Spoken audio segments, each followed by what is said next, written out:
Tumi.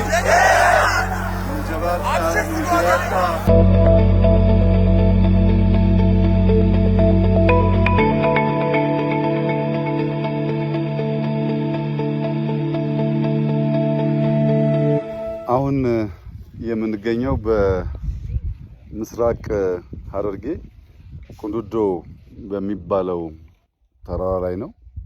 ይሄ ተራራ ከፍተኛ ታሪክ ጠገብ ቦታ ነው። በዚህ ቦታ ላይ አዋቂዎች፣ የሀገር ሽማግሌዎች እንደሚናገሩት የአህመድ ግራኝና ድንግል በ15ኛው ክፍለ ዘመን የነበረው ግጭት እዚህ አካባቢ ላይ ሸሽቶ የመጣው ጦር ሙሉ በሙሉ ከመደምሰስና ታሪኩ ከመጥፋቱ በፊት ውስን ፈረሶች እዚህ ተራራ ላይ እንዲወጡ አድርገው ነበር ይባላል። የዚያ ምክንያት እኛ በውጊያው ብንወድቅ ብንቀር ታሪካችን ጠፍቶ አይቀር ከሚል መነሾ እንደሆነ የዚህ አካባቢ ሀገር ሽማግሌዎች እና አዋቂዎች ገልጸውልናል። በዚያ ጊዜ የተዋቸው ፈረሶች ሲሞቱ፣ ሲጎሉ፣ ሲጨምሩ ቆይተው ዛሬ ወደ 48 ገደማ የቤተሰብ የለመዱ የቤት ፈረሶች ሳይሆኑ የዱር ፈረሶች እዚህ ቦታ ላይ ይገኛሉ።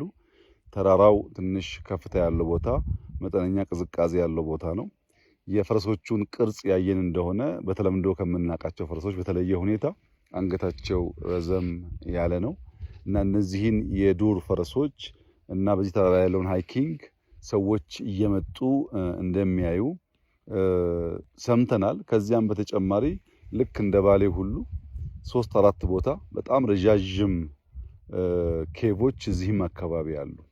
እንደገለጹልኝ ከሆነ በርዝመታቸው ባሌ ካለው የሚበልጥ ነው የሚል ሰምቻለሁ። በአይኔ አላየውም። እነዚያን ኬቮች፣ የሃይኪንግ ቦታዎች፣ እነዚህን የዱር ፈረሶች እንደምታዩት ይሄ ተራራ ቁንዱዶ ብቻ ሳይሆን አንዳንዶች ደብሊው ማውንቴን ይሉታል በቅርጹ የተነሳ ተራራው በራሱ በጣም ከፍተኛ ውበት ያለው ለእይታ የሚማርክ ቦታ ነው የምናየው። ፈረሶቹም ያየን እንደሆነ ትናንሾችም ስላሉ ትውልድ የሚቀጥል ይመስላል።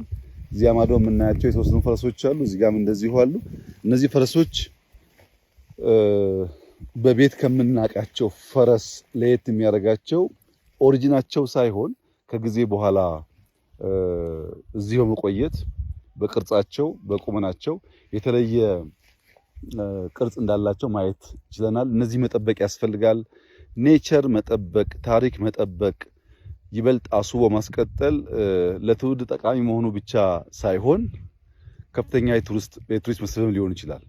እንግዲህ አስቡት የዛሬ 500 ዓመት ከባቢ የነበረ ግጭት ውስጥ እንደ ቅሪት የቀሩ ፈረሶች ዛሬ እነሱን ተንተርሶ ታሪክ እንዲወሳ ያኔ በውጊያ የተሳተፉ ሰዎች እንዳይዘነጉ ማድረግ መቻላቸው በቀላል የሚታይ ጉዳይ አይደለም። ታሪክ ባስቀመጥነው ልክ ባስቀመጥነው ቦታ እንዳለ ሳይሸረሸር የማይቀመጥ ቢሆንም ብርቱ ትውልድ፣ አዋቂ ትውልድ፣ አስተዋይ ትውልድ ሲኖር ግን በዚህ መንገድ ከልጅ ልጅ የተሸጋገረ ሊቀጥል ይችላል እና ከዚህ ቀደም በተለያየ መንገድ ሰምተን ሊሆን ይችላል። አሁን ግን በሚዲያ ሲቀር እኛ መተን ስናይ ብዙሃን የማየት ፍላጎታቸው ሲነሳሳ ከታሪክነት ባለፈ የሚጎበኝ ቦታ ሀብት የሚመጣበት ቦታም የመሆን እድሉ ሰፊ ነው። በቅርቡ ኬቮችን እናያቸዋለን። እነዛን ኬቮችና እነዚህን አካባቢ ሃይኪንጉን ጨምሮ ከፍተኛ የቱሪስት መስህብ እንደሚሆን ይጠበቃል። የምስራቅ ሐረርጌ ሰው በጣም ብርቱ ሰራተኛ፣ ስራ የሚወድ፣ ታሪክ የሚወድ፣ እምነቱን የሚያከብር፣ አካባቢን የሚጠብቅ ህዝብ ነው። እዚህ ብቻ ሳይሆን ከዚህም ወጥተው ወደ ሌላ አካባቢ ሲሰፍሩ ሐረርጌዎች በስራ ይታወቃሉ። በርትተው ሰርተው ኑሯቸውን ያሻሽላሉ። እዚያ ላይ የቱሪዝም መስህብነቱ ታክሎበት በእርሻ፣ በንግድ፣ በቱሪዝም ከዚያም እያለ ወደ ኢንዱስትሪ የሚያድግ ከሆነ የሰውን ህይወት ያሻሽላል። የከባቢውን መልክዓ ምድር አሁን ካለበት በላይ ሰዎች የተበራከቱ ሲሄዱ ዛፍ እየተከል ለማስዋብ ይመቻል እና እዚህ ቦታ ላይ ያየነው ጉዳይ ኢትዮጵያ ተዝቆ የማያልቅ ታሪክ፣ ተነግሮ የማያልቅ ታሪክ፣ ታይቶ የማይጠገቡ ስፍራዎች ያላት ሀገር መሆኗን ያመለክታል። በሌላው ዓለም እንደዚህ ያለ ቦታ ብዙ ሰው የሚጎበኘው የሚያየው ነው። በእኛ ሀገር እንደ መንግስት ከተሰጠው ዝቅተኛ ትኩረት የተነሳ እንደዚህ አይነት ቦታ ብዙ ባይታይም ለወደፊቱ ግን እነዚህን አቅም በፈቀደ መጠን እያለሙ ተጨማሪ ገቢ ማስገኛና ታሪክ ማስቀጠያ ቦታ መሆን እንዳለባቸው ይሰማኛል። ባየው ነገር በጣም ደስ ብሎናል። እዚህ ቦታ መጥቶ የሚያይ ሰውም በሚያየው ነገር እንደሚደሰት ተስፋ አደርጋለሁ።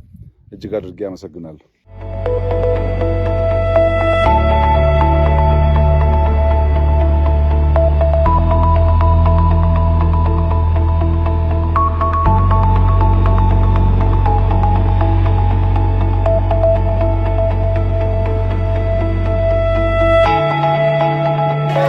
Yeah.